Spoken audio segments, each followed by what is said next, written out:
If there is no enemy within, the enemy outside can do you no harm. They can insult you, laugh at you. They can betray you, reject you, humiliate you. But they cannot destroy you unless you believe them. The real war is not out there.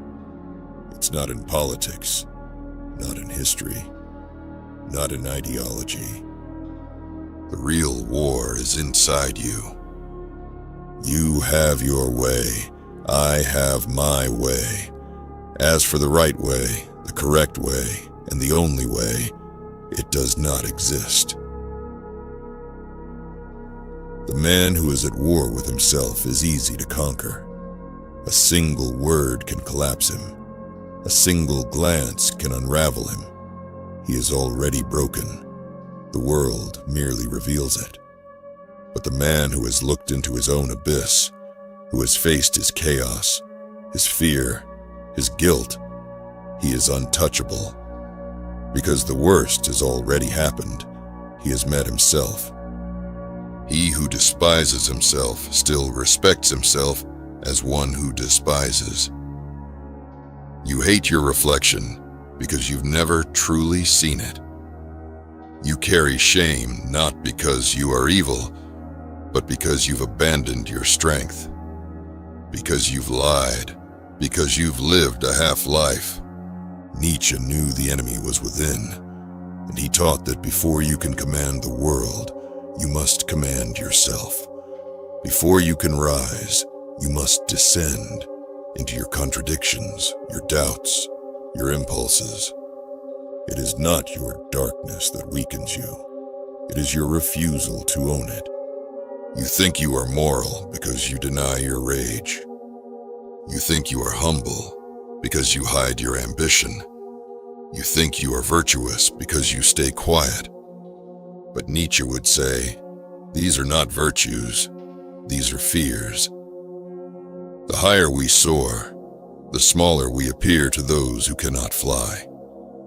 Your greatness will always be seen as arrogance by the insecure.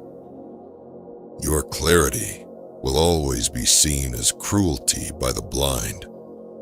So stop negotiating with the voices inside that beg you to shrink. Stop making peace with the part of you that keeps you small. There is a lion inside you, and you've chained it. There is a king in your bloodline, and you've bowed before jesters. The enemy within is cowardice, and it has dressed itself as kindness. The enemy within is conformity, and it has disguised itself as compassion. You want to be free? Then you must revolt against the self that betrayed you. You must kill the liar in your mind, the addict, the appeaser, the mask, and then build. Not a perfect man, but a real one. Not a clean soul, but a forged one. And once the enemy within is burned down to ash, there will be nothing left for the world to break. Because the man who has won the war within cannot lose anything outside of him. He is dangerous. He is clear. He is free. And nothing, no force, no insult, no enemy can do him harm. The false self must die. The false self is seductive because it works, at first. It gains approval. It avoids conflict. It plays the game. But it costs you your soul. It is the version of you that learned to perform instead of speak. To agree instead of confront. To imitate instead of create. And Nietzsche knew, what you compromise to protect, you eventually become a slave to. The individual has always had to struggle to keep from being overwhelmed by the tribe. This self is not built from your truth.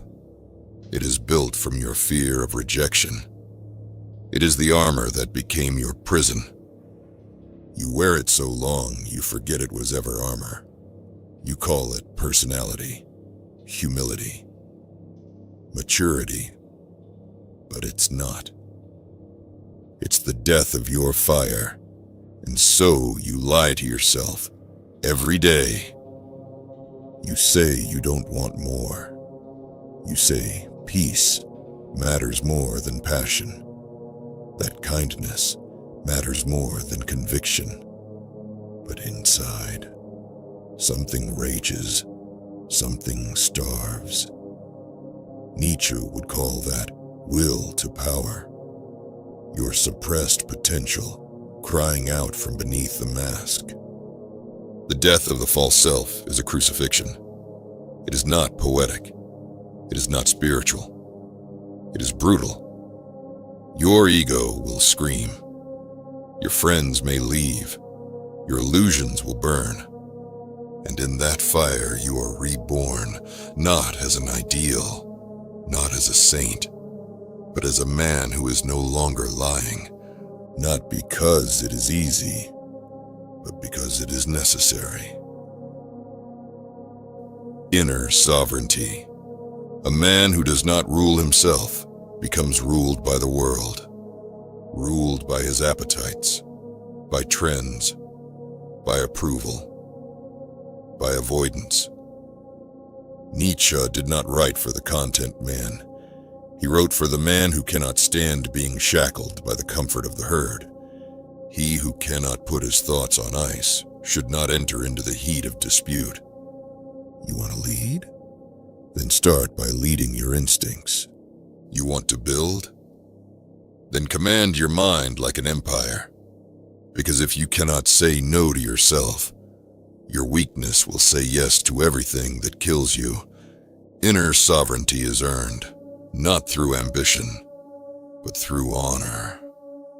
Not the kind given to you by medals or followers, but the kind you whisper to yourself when no one's watching. I did not lie. I did not bow. I did not betray myself. Discipline is not restriction. It is liberation from chaos, from self-pity, from the lie that someone else will come save you. A sovereign man is not perfect. He is simply his. He is not public property, not algorithmic reaction, not another replica. He belongs to no one, because he finally belongs to himself. The warrior's mirror. You think your enemy is your boss, your ex, the critic in the crowd. But the true enemy is the voice inside that believed them.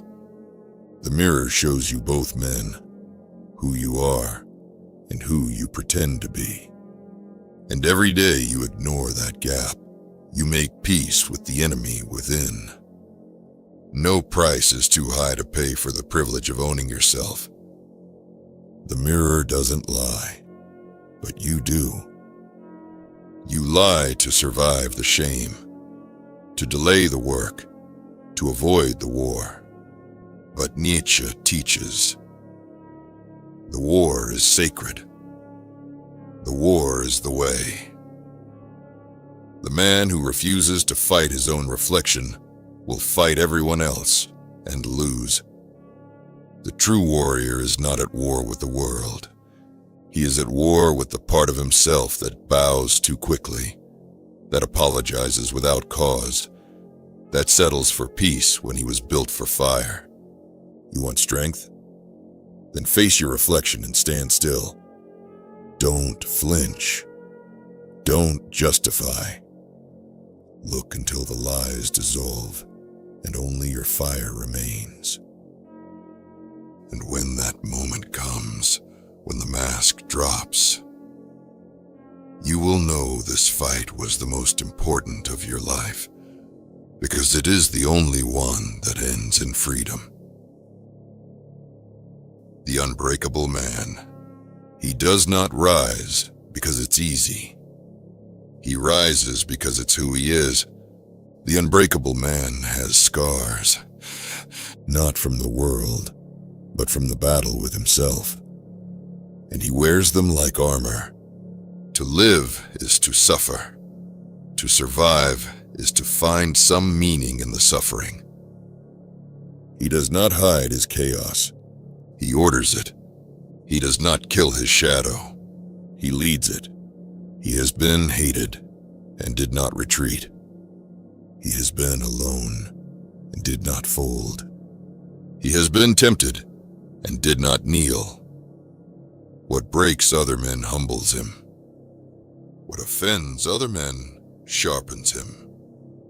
What distracts other men deepens him.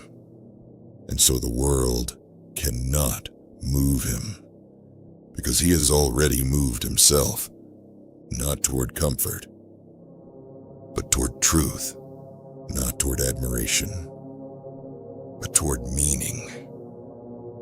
And when they come to break him, they find no place to land the blow, because there is no enemy left inside, only fire, only form, only man.